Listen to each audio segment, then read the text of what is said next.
Новая цифровая профессия от государства. Каждый теперь может повысить квалификацию по востребованным в цифровой экономике направлениям абсолютно бесплатно в рамках национального проекта.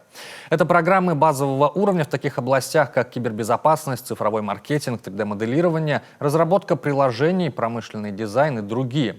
В конце программы каждый получит документ о прохождении курса. Ольга Коняева знает, как не упустить уникальную возможность.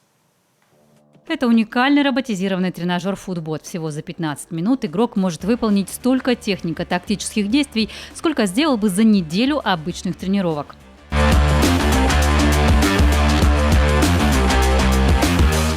А это робот-повар. О таких сейчас подумывают крупные игроки ресторанного бизнеса. Более простые модели уже давно и успешно используют, например, для приготовления роллов.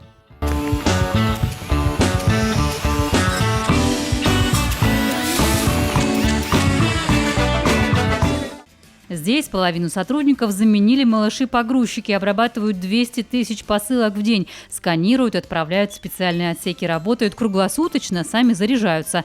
Риск ошибок исключен, экономия на зарплатах приличная и производительность повышается. Искусственный интеллект, новые технологии, роботы, интернет вещей – все это радикально меняет рынок труда.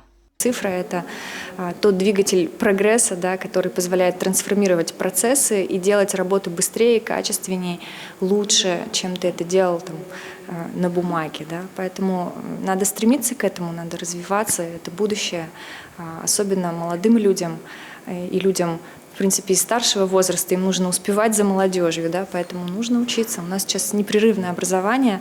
По данным экспертов, треть сотрудников всего мира выполняет работу, которой не будет уже в ближайшем будущем. Самые востребованные кадры – люди, способные создавать новые высокотехнологичные продукты.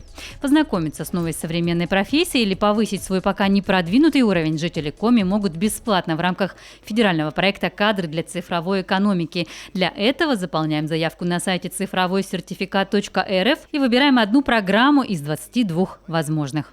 Это и большие данные, и искусственный интеллект, и машинное обучение, и 3D-моделирование, администрирование, создание информационных систем, то есть цифровой маркетинг. Очень-очень много направлений, и все они реально востребованы. Каждый может выбрать то, что ему интересно в своей трудовой деятельности, да, как-то усовершенствовать свою работу, облегчить ее, автоматизировать, либо посмотреть на будущее, обучиться. Это может быть первым шагом к поиску новой профессии будущего.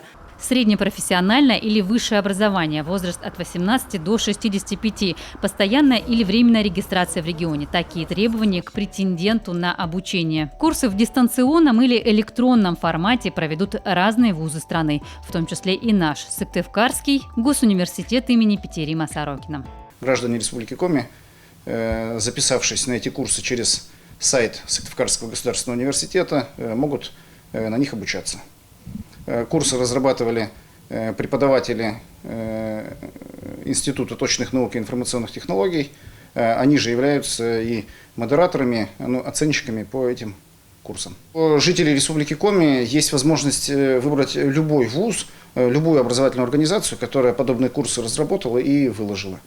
В рамках реализации нацпроекта «Цифровая экономика». Страна держит курс на цифровую экономику, а значит и квалификация кадров должна быть соответствующей. В прошлом году в пилотном формате обучающий проект стартовал в 5 регионах. На этот раз дополнительное образование получат 33 тысячи россиян из 48 субъектов страны. Стоимость обучения возмещает федеральный бюджет. Подача заявок на бесплатные курсы продлится до конца октября. Еще есть несколько дней. Ольга Коняева, Иван Богомолов, телеканал Юрган.